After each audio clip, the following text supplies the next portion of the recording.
өтüptür uақыттың сызғаны.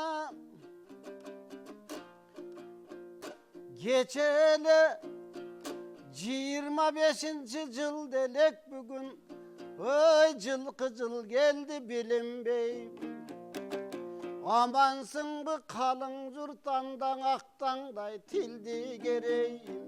Geçegi жылы tuğandar emne jumuş kıl delek. Elgen aytıp bereyim. Elti yerden jalpıngağın aqtаңдай tele görsötüp. Tündük düştük kadimkin hoş pişkek tele köpürü. Aqtаңдайдан жалпыған алтын қобыстан арналып. Далай ақын çıkıştı, Arabistan döngir gelip. Anan Kazak menen Kırgız'tın, Kara Kalpak Özbek'tin, bolboso tet. Konuşulaştoy saparlaş. Kızıl suunun jerinden kançala vakın gelişte. Ananda kızmat kıldıktan önörgü. Aqtаңдайдан жалпыға далай önör postor gelişip. Elgen ırdap berişip. Sarmayday qaraçı kalın jurttu eritip. Önördü sundu жалпыға. Alemi bugün tuğandar bana bilinbey yanı vardın gününde. Жалпыңа aytam salamdı. Aman esen bololu, жылқы жылы tuğandar, жақшылық берсін елімге, ырысқы берсін төрімге, omатты берсін көңе, дайыма жақшылық болсын өмірді.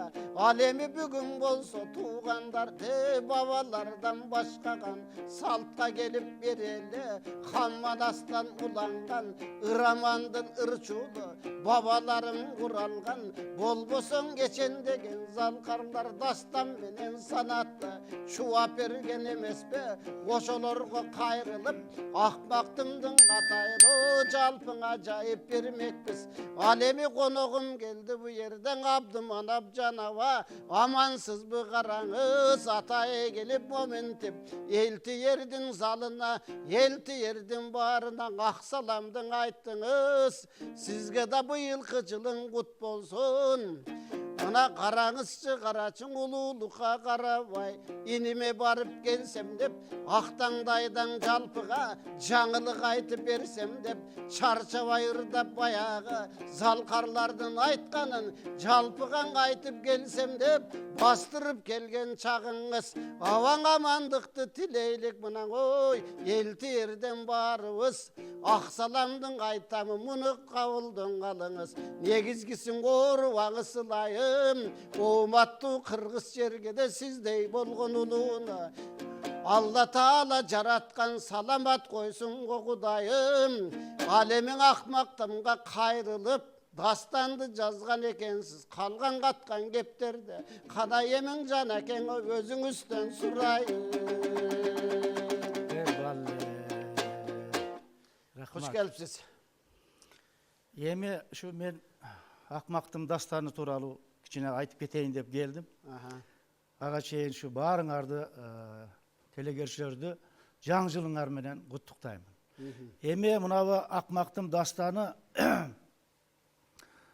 бул жөнүндө дастанды айтуудан мурун мен кичине элге телегөрүүчүлөргө маалымат берип коеюн дедим. Себеби Акмактымдын варианттары өтө көп экен. Анан ал жерде кичине адашуулар бар экен, анан кичине каталыктар бар да. Акмактымдын 9 варианты бар экен азырынча. Ошол Жулпиевдин вариантынан тартып, Тоголок Молдонун вариантына чейин. Бул жерде кээ бир ошол варианттарында каталар, адашуулар бар да. Эми ошо мурунку адамдар ошо биринен бири угуп айта берген да. Чалмачылык болгондон кийин угуп айтышкан. Бул жерде мына Акмактымды Калмактын ханы Тайчы алып кеткен. Муну мына көп неме айтуучулар туура эмес үчүн мен ушул жерин айтканы атай үчүн негизги ушул жери мени көп неме кылды да. Түйшөлттү. Бек Арстан Тайчы деген мына Жулпиевдин вариантында дагы бир эки варианттарда Бек Арстан Тайчы Акмактымдын күйөөсү деп коюптур да. Андай эмес. Бек Арстан Акмактымдын эгиз балдары. Атасы Тайчы Калмак. Эми тайчы деген бул адамдын аты эмес. Ал звания, чин жогорку. Мисалы, Генерал дегендей. Генералдан да жогору. Кыргызда ажоо десе, немистерде фюрер дейт. Гитлерди мой фюрер деген да. Калмактар тайчыны менин тайшым деген. Өзүнүн аты Бадма. Бадма. Тайчы деген бул звания. Ошону дагы кайталап айтайын. Бек менен Арстан Акмактымдын эгиз балдары, атасы тайчы. Зордуктап алып неме кеткен да. Ошо тайчы мына Фергана өрөөнүнө киргенде 50.000 аскер менен кирген экен. Бадма. Ошондо бу Фергананын аты, түпкү аты Перихан экен да. Кийин Пархана деп, андан орустар келип Фергана деп алыптыр. Анан келип казактын жерин бу Фергана өрөөнү тып-тыйпыл кылып караса, кыргыздын жери сонун. Арстанбаб, алма, жаңак, мисте, бадам, толуп жапай өскөн, ысык көл жердин бермети, нарын талас шаркырап аккан суулар, тунук. Анан тайчынын ою бузулат. Кыргызды жок кылып туруп, кыргыздын жерин ээлеп албайбы дейт да. Ошондо анан жана Бек менен Арстанга алар ноёндар болгон. Азыр мен айтканда түшүнүктүү болот. Жана эки баласындагы Мактым барбагы кыргызды чаппагыла таңар болотсо, жок, биз Калмактын ханы Бадма тайчынын баласыбыз. Биз кыргызды чаппаганда көпөлөк кылып ойнойбузбу?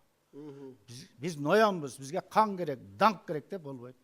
Тайчы дагы сен мен Калмактын канышасы болсоң, сен кыргызды кандай чаптырасың? Мен кыргыз болсом десе, сен каныш эмессиң, сен кулсуң, күксүң деп анан эртеси армия жөнөй турган болот да. 20.000 атчан аскер.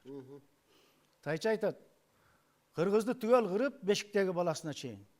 Комузун үй өрттөйсүң. Андай мен жарлык жазамын. Кыргыз эли жер бетинен жок болду. Ошондон кийин Арстанбаб, Аркыт, Нарын, Талас, Ысык көл биздин жер болот дейт да. Мына шуну эми Мактымда ошондо эки жол калат да. Биринчи жол Калмакта каныша болуп жүрө берүү, кыргыз эли жок болот. Экинчи жол эки баласы, эгиз балдары Бек менен Арстанды анан тайчыны жок кылыш керек. Бул экинчи жолго барып, ушул эки баласын, эгиз баласын тайчыны жок кылып, кыргыз элин сактап калган да. Мен азыр дастанда айтканда түшүнүктүү болот. Мына ушинтип кыргызды жоголуп кетүү апаттан Мактым сактап калган. Эми мен дагы бир ушу жаштарга айтып койгум келет. Биздин мурунку өткөн улан кыздар 13-14 жашынан 20 жашка чейинки улан кыздарыбыз 60-70% элди жерди коргоп, үй бүлө күтпөй, турмуш күтпөй курман болушкан да. Мына кыргыздын азыркы жеринин бир кадам үчүн бирден жигитибиз, кызыбыз кеткен. Курман болушкан. Мына неменин айтканы бар да. Юлис Фучиктин. Биз өлсөк да силердин рызкыңар менен насиптешпиз.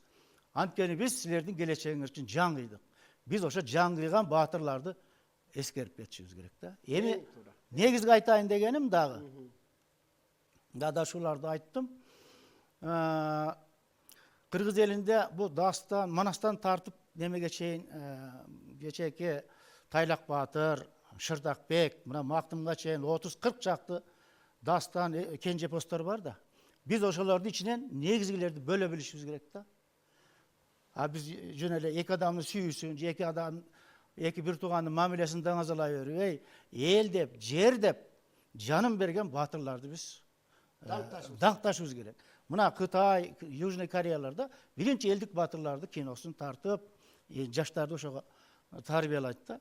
Мына мисалы үчүн Балы Балташбегим Сулуу дастанында Коңгайты баатыр душмандын баатыры менен жекеге чыкканда найзаны алып өлүмгө баратканда ушундай дейт да.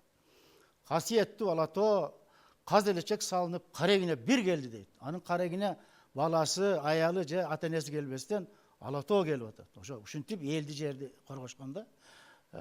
Ошон үчүн биз мынага белгилүү айрыкча мына Акмактын, Тайлак Баатыр, мына Каншырда оюлбай жатат. Анын аялы жөнүндө эле кичине неме бар.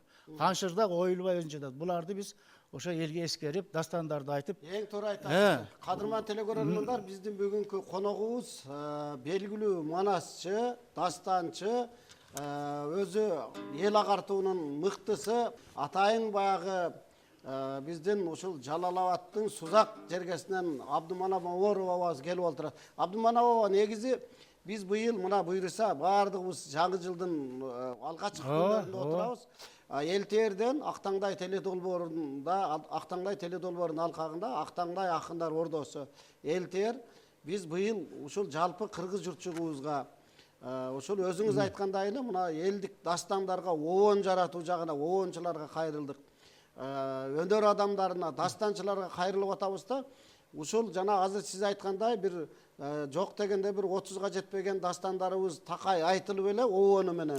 Буйруса биз мына 2026-жылы дагы бир ирет калкыбызга мындай кулагына күмүш сырга обончу, дастанчы, өнөр адамдары. Туура айтасыз. Ушул кенже дастандарга көбүрөөк обон чыгарып мына берсе. Жанышбай, Олжобай Кишимжан, Курманбек да 3-4 гана неменин өзүнүн обондор, калгандыкы жок да. Мына биздин обончулар дастандарга жазса эң жакшы болот. Эң жакшы болот. Келиңиз Эми мына ушул 9 вариантты Шабданбай Абдыраманов кыргыз элинин мыкты эң алдыңкы жазуучуларынын бири изилдеп бир нече жыл изилдеген экен. Мен ал киши менен 2 жолу сүйлөштүм. Шабданбай Абдыраманов агай менен 93-жылга чейин. Ушуну изилдеп жаткандыгын, анан санжырачылар менен башкалар менен иликтеп көп жыл бою. Анан өзүнүн ошо Мурас деген журналга 92-жылы Акмактын дастанын жазып кетти. Биз ошону мына китеп кылып чыгардык. Эң бул жерде бардыгын сум неме кылып, бардыгынан алып, ал Акмактын Арстанба неме аймагында өткөндүгүн жазган. Ошол мына 9 варианттардын бардыгында Акмактын окуясы дастаны ошо Арстанба аймагында өтүп, Күрөбөс деген жайлоо бар да, Арстанбадын жайы. Ошол жерде болгондугун айтат да. Эми мен ушул Шабданбай Абдырамановдун варианты боюнча Акмактымды кичине айтып берейин. Жакшы болот. Кыскартып айтайын, эгер толук айтсам бул 1 сааттан ашык. Калмактын ханы Бадматайчы түмөндөгөн аскерлери менен чыгыштан селдей каптап, казак жеринин гүлүн сапырып, Ошан жыян, Ташкен кокон шаарларын басып алып, чөгөлөтүп, салык төлөтүп турган болот. Перикана өрөөнү кан жыттанат. Тайчы кээде элдин алдына чыгып, мен киммин? Мен тайчымын калмак каны, атымдык Бадматайчы билген аны. Төп тайпыл чаптым казак талааларын, ха дайра болуп актыга адам каны. Өрттөдүм Ташкен кокон шаарларын, баш кесип бүкшүрдүм баатырларын, бийлетип сулууларын жыпжалаңач. Ха гарем калдым жаккандарын деп өзүнчө мактанат да. Ушул Тайчыга баш бербей, айрым гана уруглар баягы токойлуу капчыгайларга кирип кетип баш бербей турат. Тайчы ошол капчыгайлардын этегиндеги жайыктарга көчмө ордосун тиктирип, баягы капчыгайлардан алып чыккан дарыяга тор салдырып, алма, жаңак, бадам, мисте ушулар тоздуруп, гареминдеги сулууларга бердирип турат. Бир күнү күндөрдүн биринде торго аябагандай узун кыл илешип чыгат да. 5-6 кулач. Анан анын Сана деген ноёну Тайчыга көтөрүп барат. Ал жердеги тажрыйбалуулар бул кыздын чачы деп табышат. Демек, бул капчыгайдын башында кыргыздар бар экен деп миңдеген аскери менен барып бир уру элди колго түшүрөт. Ороп туруп армиясы менен. Мына бул узун чач кимдин чачы экенин айтпасаңар, азыр баарыңардын башыңар алынат дейт. Ошондо бир саамдан кийин бир жигит чыгып алдыга, Эдил деген. Мен ушул чач кимдин чачы экенин айтып берсем, жаным аман калабы дейт. Дегенде айтат, жаның аман эмес, башыңа байлык, колуңа бийлик беребиз. Ушул элди сен башкарасың дейт. Анда бул чач ушул айылдык кыз Акмактымдын чачы дейт. Ал кыз кайда дейт. Кыздар менен шаркатмага кетти жуунган. 2 күндөн нике тою түшөт дейт. Үйлөнөр жигити ким? Ултан Баатыр. Ултан Баатыр биздин черилер менен бир нече жыл салгылашкан. Аны билем. Ултан кайда? Ултан ошо тойго эт камдаганы 7 жигит менен тоого эчкитекке атып келгени кетишти дейт. Анан Сана деген жана ноён чакырып, сен Мактымды кармап келесиң. Амур деген тажрыйбалуу ноён, сен Ултанды тирүү кармап келесиң дейт да. Анан неме жуунуп аткан жеринен кыздар калмактарды көрүп атка жайдак мингизип качырышат, бирок чачы чала түйүлүп калган экен, жазылып кетип, аттын бутуна оролуп, Мактым болго чыгат. Алып келип ортого таштайт. Кийими жок. Анын узун кою кара чачы бүт денесин калкалап турат да. Анан Мактым айтат, менин кийимимди бер тайчы дейт. Болбосо мен өзүмдү өзүм өлтүрөм. Дегенде анан кийимин беришет. Ага чейин ултанды бутунан сүдүрөтүп келип калат. Ултан эс үчүн билбейт, бир жолу эсинен танган. Ошо тоодон эки бутунан сүдүрөтүп келет да. Анан Амыр Ноян айтат, мен 70-тей жигитим кырылды. Булар тандалгандар экен. Анан тиги ултан жоо кийими жок, айласы колго түшүүгө аргасыз болот да. Анан Мактымдын аябай сулуу, теңдеши жок сулуу экендигин көрүп, чачы 5-6 кулач экендигин көрүп, тайчы айтат, сен мага тиесиң, калмакка каныша болосуң. Анда Мактым айтат, мен калмакка каныша болгуча өлгөнүм жакшы дейт. Эгер сен мен айтканга көнбөсөң, азыр мына ултан жигитиңди баш кылып, ушул элдин баарын кырып, тоото коюңду өрттөп кетемин дейт. Анан айла жок, макул болот. Неме айтат, Мактым бир шарт менен.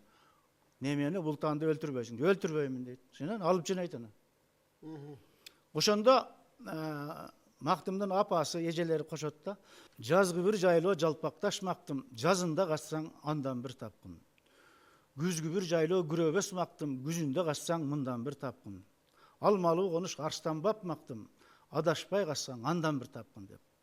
Анан алып кетет, алып барып Мактымды качып кетпесин деп темирден тор курдурат. Тиги Сана Ноянду генералды эмнукка айландырып, Мактымдын жеке кароолу кылып коет. Мактымга үйлөнүп, Мактым калмактын канышасы болгондон кийин тайчынын зоболосу ого өтөр көтөрүлөт да. Тайчы жөнүндө даңазалы ырлар пайда болот. Тайчыдан тайчы, чоң бадма тайчы, калмактай даркан зор журттун башы. Сандыктар тола пулу бар тайчы, алдында миңдеп кулу бар тайчы. Тайчыдан тайчы, жайыттар толгон малы бар тайчы, күч кубат аскер бары бар тайчы, душманды жеңер алы бар тайчы, Акмактым сындуу жары бар тайчы деп ушундай андан азасы көтөрүлөт. Себеби Мактымдын чачы 5-6 кулач. Ордодо 2-3 аял көтөрүп жүрөт чачын жүргөндө. Теңдеши жок сулуу. Ошентип анан Мактым эч жака чыга албайт, тордун ичинде кичине гана бак бар, ошол жерге чыгат. Анан күкөктүн гана үнү кат да. Ошондо эми Мактымдын күкөктү карап айтканы дейт.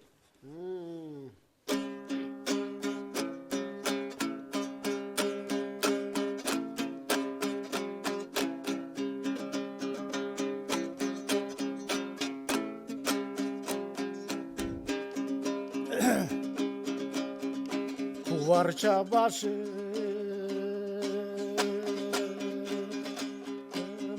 saktağan küküğü, kuyruğun güngün ey kaktağan küküğü, kararça başı saktağan küküğü, kanatın güngün ey kaktağan küküğü, Cazer çuvalız getirsin kükü, Alat ocağa ey getirsin kükü, Akmaktın kızın kordo de kükü, Kabıdan caman ey kordo de kükü, Gelbesen kızın öldü de kükü, o düğünü betin ey gördü de kükü. Ошентип кайгырып жүрөт. Мактым 8 уулду болот. Уулдардын атын Бек жана Арстан коет. Бек менен Арстанды 2 жашка чыккандан кийин Амыр Ноянга берет. 12 жыл аскер иштерине көнүктүрөсүн. Ноян деген наамга жеткиресиң деп. 12 жыл аскер иштерине көнүктүрүп 14кө чыкканда атайын сынак өткөрүп, экөөнү сынактан өткөрүп, Ноян деген наам берилет. Анан тайчы Бек менен Арстанга 10 миңден 20 миң атчан аскер берип, жана айткандай. Кыргызды Бешиктеги баласына чейин түгөл кырып, комузун үйүн өрттөп келесиңер. Андай мен жарлык жазам. Ошондойын Кыргыздын жери биздики болот дейт. Анан муну Мактым угуп, 2 баласын чакырат. Силерге кан берген, жан берген апаңар Мактым, мен кыргызмын. Силер барбагыла. Кыргызды чаппагыла, таа журтуңар болот десе, жок. Биз калмакпыз. Биз калмактын Hanının balasыбыз. Kırgızды çapaganda biz köpelek oynayız bu. Biz asker adamız, noyanbız, bizge dank gerek, kan gerek, 10 есе dank gerek dep gömbe çıkıp etişет. Мен тайчыны шақырат. Тайчы ылжып мас болот аябай. Чакыртыпсың, канышам дейт. Бул кандай балдарды кыргызды чапканы жөнөтүп атасың. Мен 15 жылдан бери калмакта каныша болсом. Бул буйругуңду токтот десе, Тайчы айтат. Бул буйрукту Кудай да токтото албайт. Дагы кыргыз дей берсең, чачыңды кырып туруп орго салдырып таштам деп. Олжаға келген олжеке мақтым, олжоңдабай төшек салмақтым. Күңдікке келген күйітті мақтым, құлжоңдабай төшек салмақтым. Тұтқында келген тұйтыке мақтым, тұлтыңдабай төшек салмақтым деп күндегіде чачын белін орып жатып алады. Анан бір оқымдан немен шақырады, қаруолчу Санан Оян. Санан Оян дайым айтып жүрген болады да, мақтым, сен қашсаң мен жардам беремін. Анан айтады, сен эмне үчүн мага дайыма жардам берем деп бересиң? Мен алдап Тайчыдан да алтын алгың барбы дейт. Эс айда чөкчүп айтат, ата энемдин арбагы менен айтам. Сенин тордон чачыңды Тайчыга алып барганда менмин. Сени кармап келгенде менмин. Сенин убалыңа мен калдым. Ал мейли дейт. Мени эвнукка айландырып, дагы жөн жүрбөстөн элдин ичинде бычмал теке деп мени шылдыңдайт. Мен азыр өлүк тирбин бирдей дейт. Мен сени качырып Тайчыдан өч алсам деген оюм бар, мүдөм бар дейт. Анда мактым айтат, эки атты даяр дейт. Менин атым менен Тайчынын аты. Түн жарымынан болуп калат да. Бир убакта келет, эки ат даяр болду, капкада турат. Куржунда азык оокат салып койдум. Зейнеп экөө качат да, бер жактан ала барган Зейнепти, нөөкөр кызын. Экөө анан балдар эмне болду дейт. Балдарга Ноян деген наам берилген үчүн шарап берилди. Өз бөлмөлөрүндө мас болуп уктап жатат. Барып жата бер дейт дагы. Шамшарды алып барып эки баланы тынчытып анан Зейнеп экөө качып чыгат, иттер үрүп, кыйкырыгы өкүрүк, Тайчы анан бүт аскерин көтөрүп аркасынан түшөт. Анан бая дарыяга барганда ошо дарыяны şu Sarıcazın darıyası olsa, her türlü variantlarda, her türlü atıyor. Biri U darıya deyiptir, biri Çu darıya deyip, şunday dastanlar. Bırak buna şu Sarıcazın darıyası da oyladım ben. Anam jeteyin degende bular attı salып жүреді. Ошол эки аттан башка аттар кеч албайт экен да. Тайчылар берки өттө туруп калат, мактымдар өтүп, нарк өттө туруп. Анан Тайчы айтат да. Мен түшүнбөпмүн, мактым. Мени кечир. Кайткының баарын кечирем. Deyt.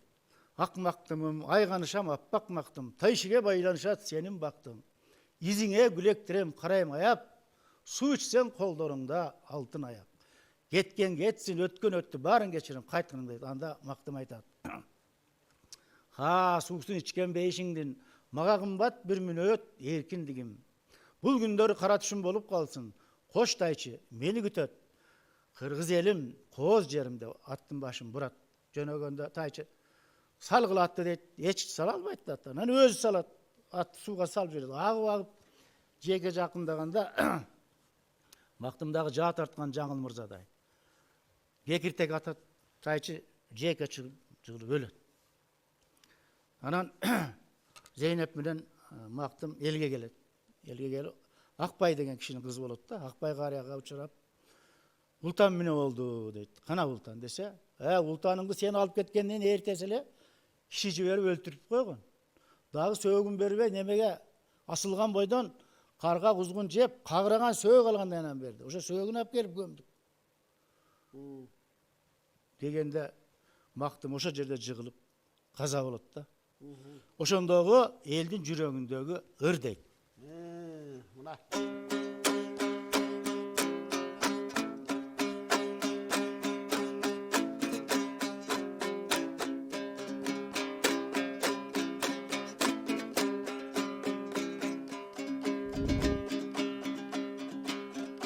halkımdan çıkkın kısılmaktı. Gülçay Bahnege yudunu şaştı. Cemaattan çıkkın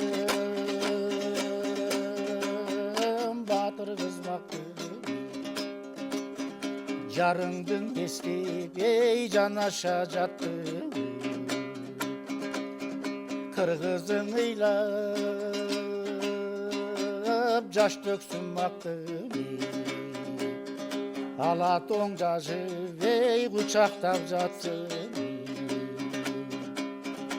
атыңдың эстеп шолоктоп мактып акындар ырдап ей дастандар жазсын комуздар ыйлап шолоктоп мактып кылымдар бойлоп эй кабарың айтсын кылымдар бойлоп эй кабарың айтсын мына ошентип мактым кыргыз элин жоголуп кетип апаттан сактап калган экен мактым болбогондо биз мүмкүн бу жерде мынтип отурбайт элек отура белек негизи эле биздин кыргыз элибиздин кылымдап келе аткан эл экенибизди ушундай бир дастандардан санат термелерден санжыралардан биздин жомоктордон айтылып келип мына биздин бабаларыбыз бизге калтырганда мына уланып келатат да эми мына биздин кыргыздын атактуу белгилүү маркум Шабданбай Абдыраманов бабабыз бир учурда жазган экен китеп болуп ошол 92-жылы Мурас деген журналга жазып кеткен экен да ошону биз чыгардык мына китеби китепти азыр эми китепти эле чыгарыш кыйын сиз баарын түздөп оңдоп чыгарган экенсиз ооба анан эми ким жардам берди бул китепти мына Шабданбай Абдыраманов варианты боюнча чыгардык мына ушул киши мына Турдукулов Калыбек деген киши спонсор болду колдоп берди колдоп берди да мына спонсор болуп китеп чыгарды бул китеп азыр каттала элек каттагандан кийин биз көбөйтөбүз деп атабыз анан биз немеге Акмактымдын Айкелин Арстанбапка куруу боюнча мурда бир көрсөтүүдө ооба куруу боюнча 11 жылдан бери аракет жасайбыз Базар Коргонду мына Дөлдөйүптөн тартып 3 акимине бардык мына демилге көтөргөн топ андан кийин неме Жалал Абад облусунун губернаторуна кайрылдык мына быйыл жакында 1 ай болоюн деп калды президенттин өзүнө кайрылдык ушул китепти кыргыз элине 7 шээрлик санда чыгаруу анан кийин мектептин окуу программасына киргизүү анан кийин ошол Арстанбап Кызылүңкүр жанагы Күрөбөс жайлоо анан Жалал Абад 3 жолдун кошулушуна Акмактымдын Айкелин куруу демек өтө жакшы жумуштар ошол жерде өткөн экен да мына азыр эми бул китепти окугандар билет буюрса мага дагы азыр бирөө мен дагы окуп чыгам эми билесиз мына биздин президентибиздин атайын уңгу жол аябай чоң биздин элдин улуттук баалуулуктарды дастандарды санат санжыра негизи эле биз элдик улуу нерселерди кайра жандандыруу да булчу ооба да бул дагы бир мындай айтканда дагы бир сабагы дагы бир чоң сиздердин кошкон салымыңыздар мен эми мына Актаңдай телекөрсөтүүсү билинбей мына 32 жыл болуп отурат да көрсөтүүгө неме Актаңдай акындар ордосу түзүлгөнүгө теледолбоор 26 жылга кетти мына 25тен 26 жылга көрсөтүү келет ушул жылдардын аралыгында көп баягы биздин өнөр адамдарына туш болдум чынын айтканда көбүнөн уктук залкарлардан да уктук анан сиз айткандай эле мына Акмактымдын 4-5 үлгүсү мисалы варианты деп 9 варианты бар мен укканда Тоголок молдодон тартып Жылпиевка чейин Алайкуу тараптан биздин мыкты Бөкөн деген Маматов Бөкөн деген абабыз бар эле ал киши айтып берди бир 1-2 сааттык айтып берди ал киши эми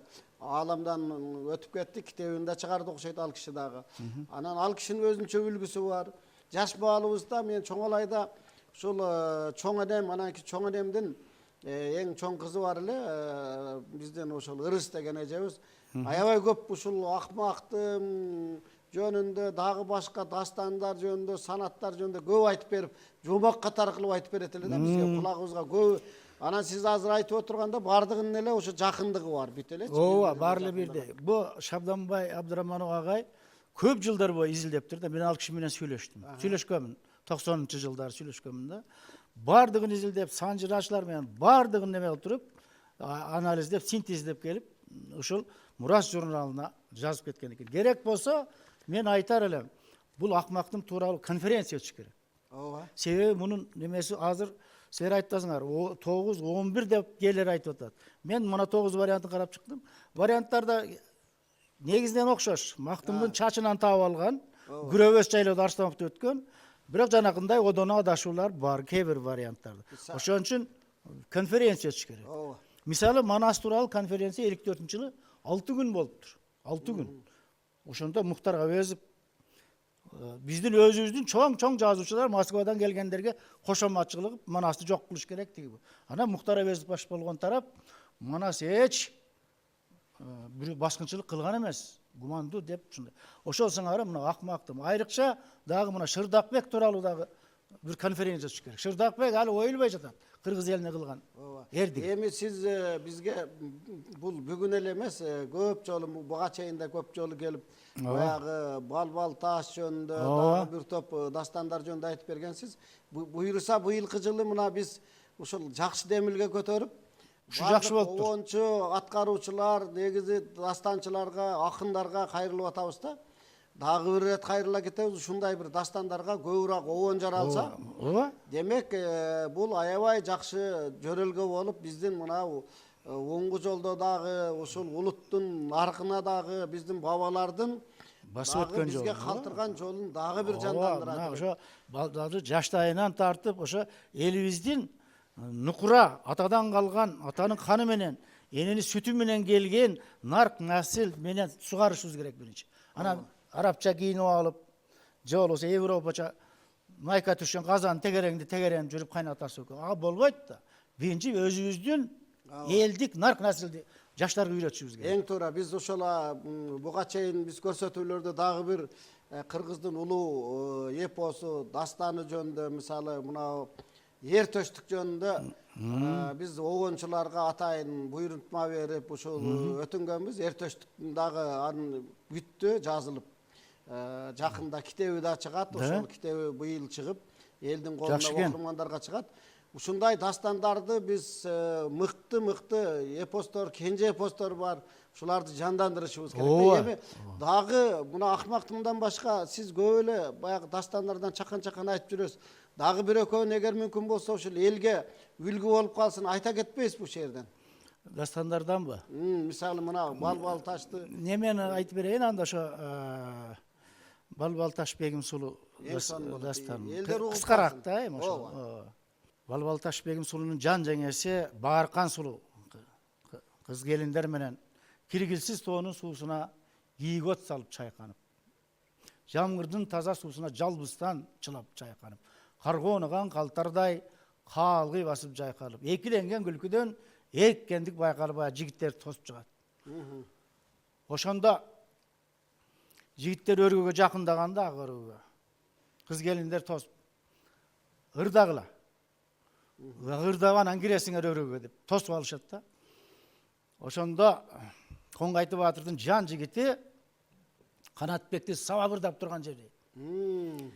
Эй, басмайылың бош болсо, бастырмасы бешөрүм, куюшкандан не пайда, башыңдагы замандын тынчтыгынан не пайда, майрык болсо өтүгүң, басып өтөр жолуңдун түздүгүнөн не пайда, апка артып сылар болбосо, алтыга бөлүп чачыңды, түйгөнүңдөн не пайда, жайсыз болсо төшөгүң, жалаң шайы жамынып, жатканыңдан не пайда, деп ырдап тургандан анан Бааркан неменин жан жеңеси Бааркан сулуу эптүү келин. Жигиттерди эңкейтип үйгө киргизген экен ак өргөгө. Мына эң сонун. Бар болуңуз, мына кадырман калың журт, быйылкы мына 2026-жылдын алгачкы көрсөтүүсүндө мына мыкты дастан жөнүндө, биздин өткөн тарыхыбыз жөнүндө, негизи эле кыргыз элибиз кандай эл болгону, биздин ушул мыкты бекеринен баягы Жаңылы мырза кыз сайкал, Акмактымдар бекеринен мына кийинки эле Курманжан даткалар жөн жеринен даңазаланган жок. Ошол биздин кыздарыбыз дагы эл үчүн күйгөнү ушул жерден даңазаланып атпайбы? Биз буйруса быйылкы жылдары ушул дагы жан үрөп элтерден ушул элдик өнөргө, дастандарга, ушул обондорго буйруса катылып жаткан канчалаган китепте чаң болуп, ошону бир açып элге алып чыкпаган биздин дастандарыбыз аябай. Ооба да.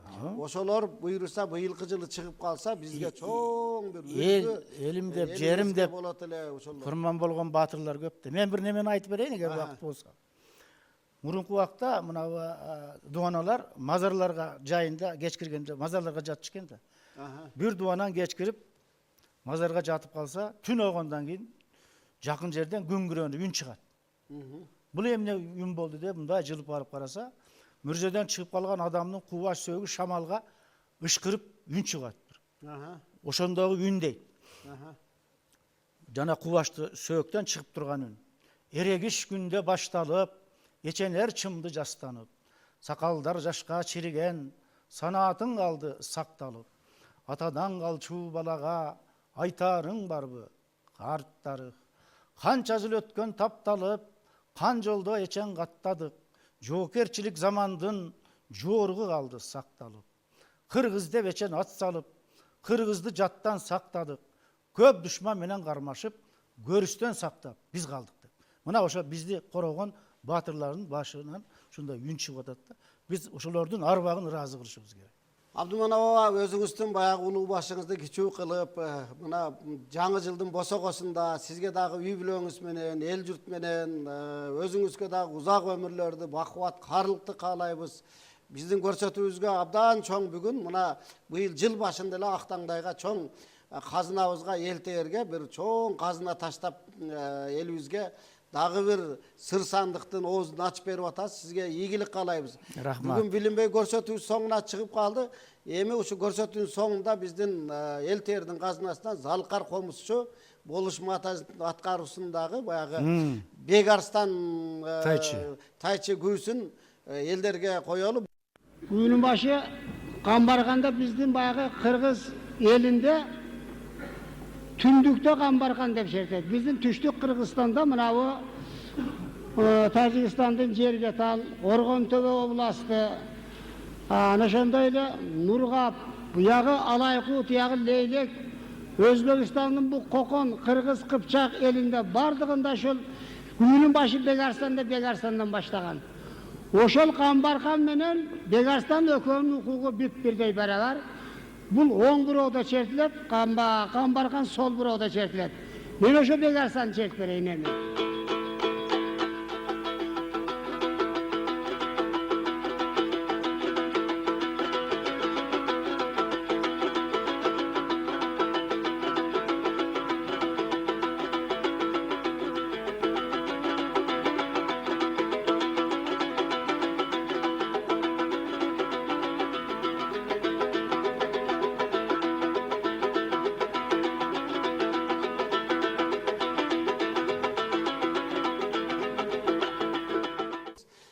Мына азыр сиздер ушул Кыргыздын Залкар комузчусу маркум Болуш Матазовдун аткаруусундагы Бек Арстан тайчы күүсүн угуңуздар. Биз болсо сиздер менен коштошобуз. Кийинки көрсөтүүдө жолукканча амандыкта туралы. Быйылкы жылыбыз берешен, берекелүү, айкөл, жана дагы элибизге тынчтыктын жылы болсун. Аман туруңуздар.